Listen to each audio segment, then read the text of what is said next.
Just Brian, letting you know, Rabbi Sternberg is like running 5 a little bit late. Okay, thanks.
Okay, good morning. I apologize for the late delay. I just got back from the doctor, take care of something.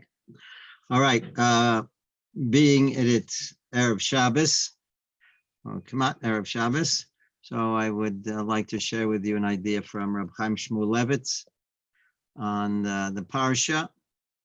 It's from year 1972, pretty sure. There's a very famous story about Reb Chaim Shmulevitz. Reb Chaim Shmulevitz was an enormous Rosh Yeshiva. He was the head of the Mir Yeshiva, and he was sick. And Reb Lapian came to him, and he told him, he says, "You're going to be well. You have many, many years left to teach and give Musar, etc." So it seemed that Reb Chaim just used to give a Gemara shir, and then when he heard that Rabbi Lapian had mentioned in the things that he had yet to accomplish as you're giving Musar, so he had never done that before, and he took upon himself to speak to the yeshiva. So for 3 years, we have what's from the Sefer that we have called Sichos Musar, is from those 3 years that Reb Chaim Shmulevitz spoke every week to the in front of the yeshiva from the year 71, 1972, and 1973. I think he was nifter in like 1976, something along those lines. Okay, so we have this piece over here on Parshas Dvarim here, and it's entitled Kavod Habrios. That's the topic he's going to be discussing. So the parsha begins like this. It says, Eila HaDvarim. These are the words of Shadivi Moshe al Kol Yisrael Be'ev HaYarden. Right, the first pasuk in Chumash Dvarim. V'chatzeros v'dizahav, Moshe Rabbeinu is listing off numerous places, seemingly identifying where the Jews are located right there and then. Now, the Chumash is telling us this is the words that Moshe spoke in this particular place. So Rashi quotes over here in the name of Chazal, Shemona kan kol hamakom shechisu bohen lifnei hamakom. They're not really, it's not points identifying where the Jews are right there and then. Moshe Rabbeinu is giving a broad overview of the different times within which the Jewish people angered Hashem. He's kiran beremez, and he just mentioned them in a hinting form, in order not to embarrass the Jewish people. So now Reb Chaim continues. He says, Moshe Rabbeinu yomim surim lifnei Moshe. Moshe Rabbeinu gives over all of Chumash Devarim from Rosh Chodesh Shvat to Zayin Adar. Moshe Rabbeinu is nifter on Zayin Adar, and all of Chumash Devarim starts in the 11th month, which is month of Shvat, on Rosh Chodesh, and he says all of Chumash Devarim is said in that month and 7 days. So he brings down over that again within this short amount of time before Moshe dies. V'volo chiach es am Yisrael al time Moshe Rabbeinu is giving them tochacha, giving them musar. Hayadum, of course, everyone knows about it. Everyone knew it. It's not like these aveiras were something that were hidden. These were well-known issues that the Jewish people had done with the Meraglim and the Cheta Egel, etc., etc. U'b'neim Cheta Meraglim, like Reb Chaim points out, amongst them was the Cheta Meraglim Shalom Nigzara. Because of that, the Jews needed to be now in the desert for the last 38 years. Lo zochli konas la'aretz, they were not privileged to be able to go into Eretz Yisrael. And the Cheta Egel, which was still being held against them, right? Beyond Pokti, Pokadati, like the Chumash brings down, that whenever Hashem takes out punishment on the Jewish people, part of it is from the Cheta Egel. Afal Pikein, even so, even he's trying to point out over, even though these sins were well known, it's nothing that no one was hiding about. Afal Pikein Nizar Shelo Lefaret Et Nachatoim. Still, Moshe Rabbeinu was being very careful not to specify those sins explicitly. He did them in a very backward way, Kedei Shelo Levaisha, not to embarrass the Jewish people. Even though, again, there is a mitzvah of tochacha, there is a mitzvah to point out things.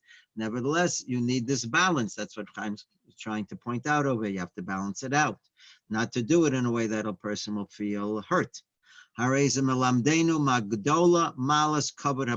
is teaching us how enormous and how important it is to be sensitive to a person's respect, self-respect, and how a person has to be so careful not to say anything to hurt a person, to take away a person's self-respect.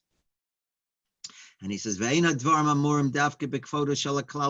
not only, this obligation is not just meant to be directed as when you're speaking to an entire group. Even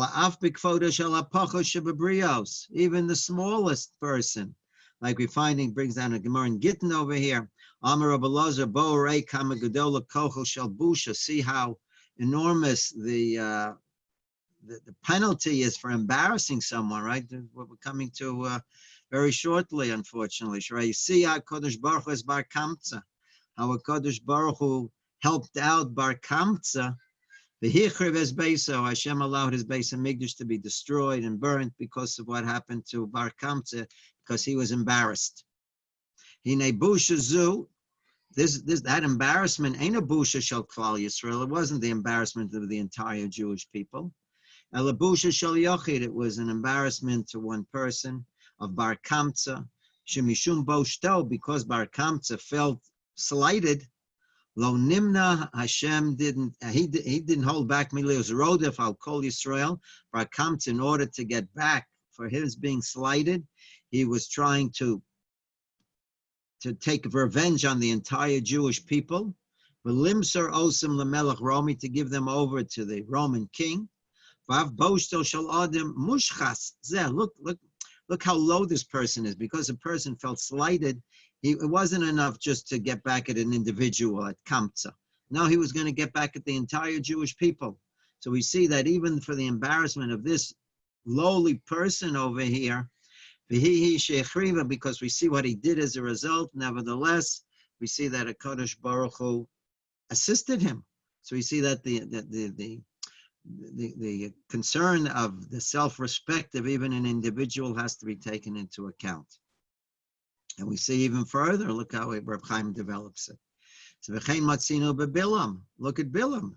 Shemiyad la'achar she'osono hochiach oso. We find in Parshas Balak that Rashi quotes it, that the donkey, when it was having the conversation with Bilam and was and basically he embarrassed Bilam because Bilam had no argument. He showed that Bilam's argument was baseless, and Bilam now lost the argument between him and the donkey. So Rashi quotes Chazal that what happened? The donkey was killed. The donkey was killed. Why? Rashi says Shelo Yomru Zuhi Shesolka as Bilam betochacha, so that the donkey shouldn't walk around, and we should say that that's the donkey that was able to beat Bilam in an argument. Below Hayochel Shiva, and Bilam had no way to respond. We see over here again, Rashi quoting that Hashem was concerned about the respect of an individual. And we see again, who we looking to defend over here? Bilam, who is the lowest of the low. Bilam is trying to curse the Jewish people. Bilam causes so much damage to the Jewish people. Right? Ubebrachos is brought down in the Gemara in Brachos. Shebashar shehiviru, as Rabbi Gamliel Minisiyosu, a very famous Gemara that we see, that the Chachamim removed Rabbi Gamliel from being the head of the yeshiva because he slighted the honor of Rabbi Yoshua. Nevertheless, Lomino, they did not appoint Rabbi Yoshua to take over the position of Rosh Yeshiva because it would have slighted Rabbi Gamliel. Even though Rabbi Yoshua was certainly worthy of the position, they wouldn't do it because the Rabbi Gamliel, it would be a slighting. So we see one proof after another of how crucial it is for a person to be sensitive to another's self-respect, and how one has to be careful about that, not to slight someone. So he continues, he says, Hadvarim mafli'im, he says, what we see over here is something astounding. He says, Bishlam, I can understand, but Maisa the Rabbi Gamliel was the Rosh Yeshiva of the Jewish people. Hayal Chazal Lishkol Maaseim, so therefore they needed to be very, very careful what the next step should be. Those that were bringing the korbanos, like Moshe Rabbeinu's Atah, you and the entire those who rebelled against Hashem. Why should we be so concerned over their honor? So we learn from this. It's not only that when we see the Nasi, the Rosh Yeshiva of the Jewish people, even others who are people who are underhanded people. These people were worthy of the death penalty when they rebelled against Moshe Rabbeinu. Nevertheless, ein kvodem hefker, that doesn't mean that you can treat them like nothing. In other words, if they deserve the death penalty, that's one thing. But that doesn't mean, therefore, that you don't treat that person with self-dignity. Now, I don't know if he brings it down over here, Reb Chaim brings down, but he mentions in another place. He talks about by Paro. Same thing, Moshe Rabbeinu goes down to Paro when he relieves himself. He says, go in the morning. He says, and Moshe went by himself. He says, not to bring a crowd, because again, the Bali Musa bring down, even if Paro, Moshe Rabbeinu had to confront him, but even though that's somewhat embarrassing, there's a measurement to that too. There's halachas as far as that goes. How much embarrassment does a person get? If you would bring a whole group over there, you bring the cameras and have everything there, then that would be a different level of embarrassment. So we see over here that even when a person is going to be embarrassed, nevertheless, it has to be done judiciously. Everything has to be weighed out very, very carefully over here. Okay. So he continues over here. And we have the story with Tamar that she said what? She would rather fall into a furnace rather than to embarrass Yehuda. Right? But with Tamar, she said that even though it would have meant Malchus based David. Right? She had children that were going to become the eventual Mashiach. And nevertheless, she said at the cost of embarrassing Yehuda, it's not going to go. It's not going to happen. Right? So we see one case after another, he says. This is a Brachas Amar Rabbi Yehuda or Amar Rav Motzi Kalayim, right? If someone, famous idea, if you find shatnez in your clothes, what's the halacha? So it says postin, you have to remove those clothes. Why is that? The Gemara says, Ein chochma, vein tfuna, vein eitz neged Hashem. That, in other words, might be a bit embarrassing for you, but nevertheless, you're not allowed to wear shatnez. So we see over here, right? You would think that you wouldn't have to take off your garments because it'd be an embarrassing situation. You wouldn't have. In other words, your logic would say not that way. Because again, what's the logic? The logic is that kavod habrios is so crucial over here. So what is the Gemara teaching you? Sometimes that it's exeris hakosuf, that there is no option over here in certain situations, that you have to be prepared for, to override your personal dignity, not to go against the Torah. That's what it's telling me over here. Namtzinu lemeidim, so we see from over here, this is the piece that he wants to put together over here. Namtzinu lemeidim, we learn from all this, ad kama godol kavod habrios, how important it is, how we need to be careful when in treating people and to be sensitive to their sensitivities. Umigodol shebigdolim, from the greatest of the greatest, ad hapochol shebapchusim, even to the smallest.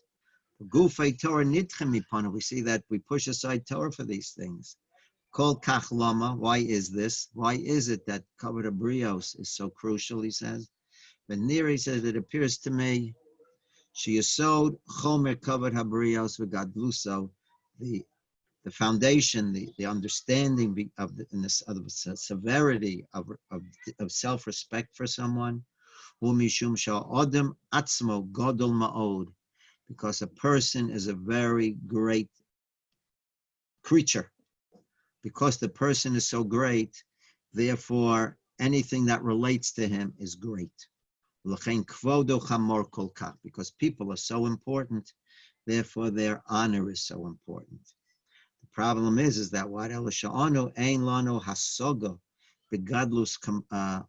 we are lacking a certain appreciation of the greatness of man. Because we don't understand, we don't have that sensitivity to the greatness of a person. Therefore, we don't think that his honor is necessarily so crucial. But he says that's what it's all revolving around. Therefore, we look at it and we're a bit amazed. Why is the halacha so crucial over here, and how careful you have to be in a person's honor? Is because we're not necessarily appreciating a man's greatness. Kvar b'yarnu, he says, we already explained b'mokam acher. Kadoshim tihiu, right? He wrote a piece on this idea how a person has to be a holy individual. And then Hashem goes to her and he says, Yochel Kamoni. Hashem, the way Chazal understand it, Hashem says, you might think that you could become as holy as I am. Hashem says, Kav Yochel. And then the pasuk says, no, ki kadosh ani, I'm kadosh. Kedushasi lamala mi kedushaschem. Hashem says, you should know my kedusha, my holiness is greater than yours. V'chein b'masha nemer says, v'yisim rak lamala, that the Jewish people will be on high. So again, the Chazal speak out in the name of Hashem, that you might think Yochel Kamoni, you might think that you have the greatness that I do, HaKadosh Baruch Hu says. Rak, Hashem says, no, rak. Gdulasi lamala mi gdulaschem. My greatness is greater than yours. But what do we see? Reb Chaim always points out, which is so beautiful here, and teaches you how to understand things. V'hinei havamina kazos. He says, but we have to learn from the havamina. If the Chazal are speaking out in the name of Hashem, that man might think you could be just like me, that means there's a possibility for a person to think that there is out there, a possibility to think a human being could be on the greatness, on the level of Hashem. That's what's happening. Maflio sonu. Vilimoli medrash. If it wouldn't have been for the medrash, Avshalom, he wouldn't have been able to say such a thing. In other words, that a human being should think such a thing. But he says that's what Chazal are letting us know. Chazal who understand. They understand the greatness of a human being. They're the ones that are speaking this out. Why don't we think that? He says, "Hainu mishum shein onu yodim." We don't know. Umakir, we don't recognize the gadlos ha'adam, how enormous a person can be. About Chazal sheyadu v'ikir, Chazal who have the tradition from Sinai, they understand the posture of a person.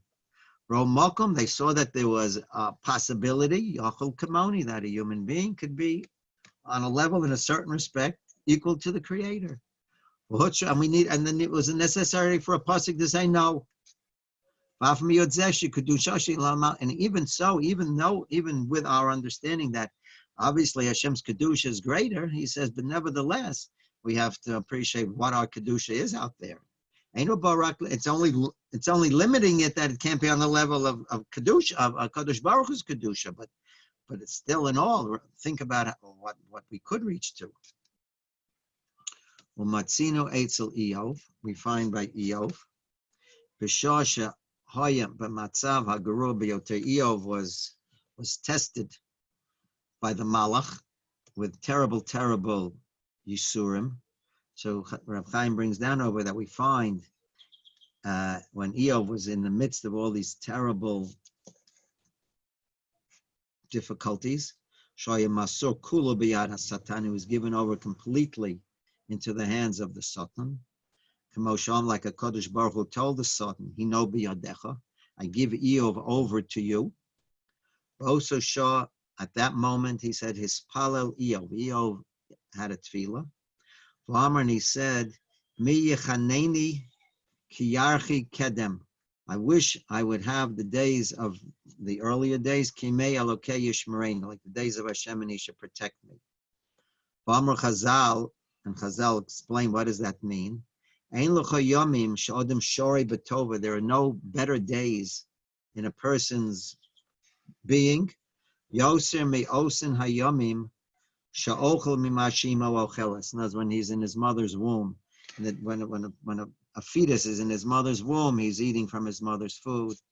Shosa mashimo shosa, and he's drinking from what his mother drinks. Umelamdin also kola terakula, and he's being taught kola terakula by a malach. Sofa umabit misofa olam bat. Sofa, the fetus has an ability to see to understand all of creation. This is from the Gemara Nida. Klomar, what do we see from that Gemara? Hakol muchan, everything is there. Well, mezuman lefan, of man has the baby has everything. Everything is there for him. Eino tzarach l'shum torach mitzido. There needs to be. There's no need for any input. It's the days of Hashem. Somachu al shulchan shel makom. He's there with Hashem. Yodehu kol Torah. He knows the entire Torah. Vavki misisrei habriya galuyim lefanav. Even all the hidden ideas of creation are all in front of him. So we see that. Chazin and mikach. So we see from all of this.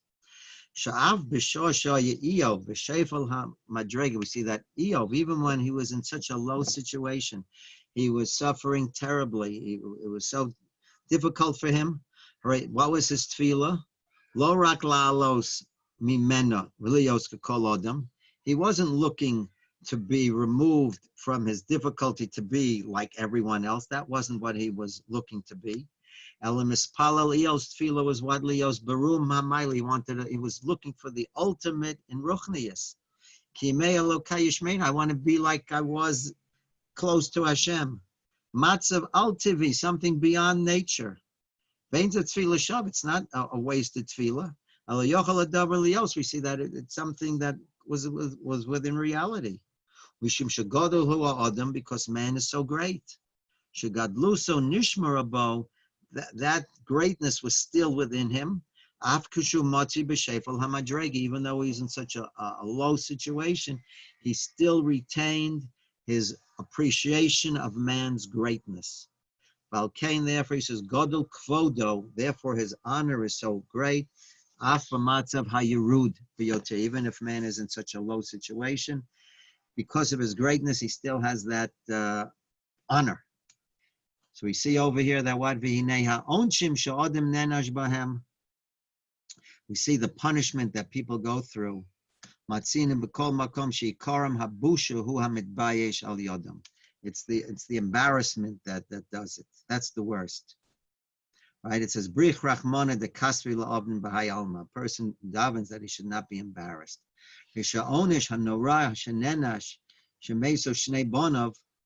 Right, Eov, he has children died. He didn't reach burial. Ikaro bizar, and the main thing by him was his embarrassment. We went into this. We see how embarrassment is. So this is something, as we go into Av, and we go into, these days, and again with Chumash Dvarim. So again, the idea was, we see Moshe Rabbeinu when he's giving Tochacha to the Jewish people, the sensitivity of a person's self-dignity, not to hurt the person, embarrass him, is extremely crucial. And it's based on this idea, Reb Chaim says, because man is so great, is so enormous, that any diminution in it, and any slighting of it has very great repercussions.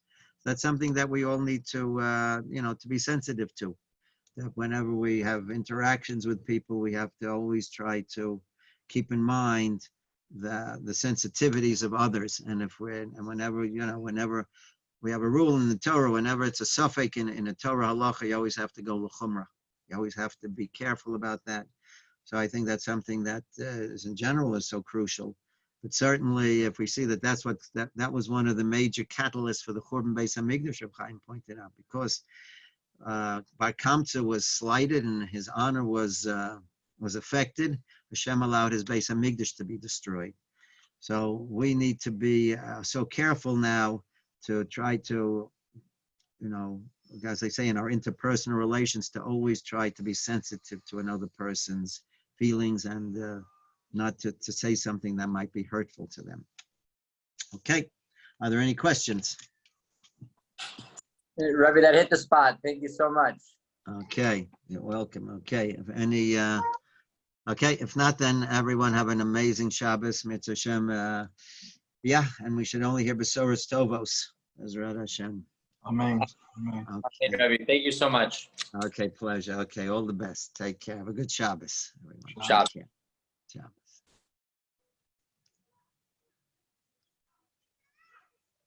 Okay.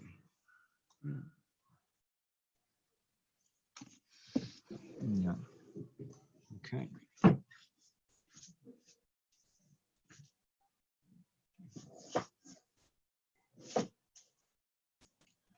Okay.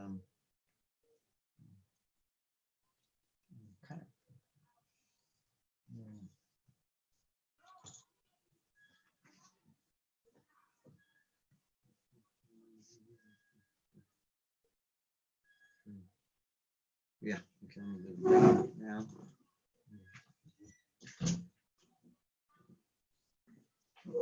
Yeah.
I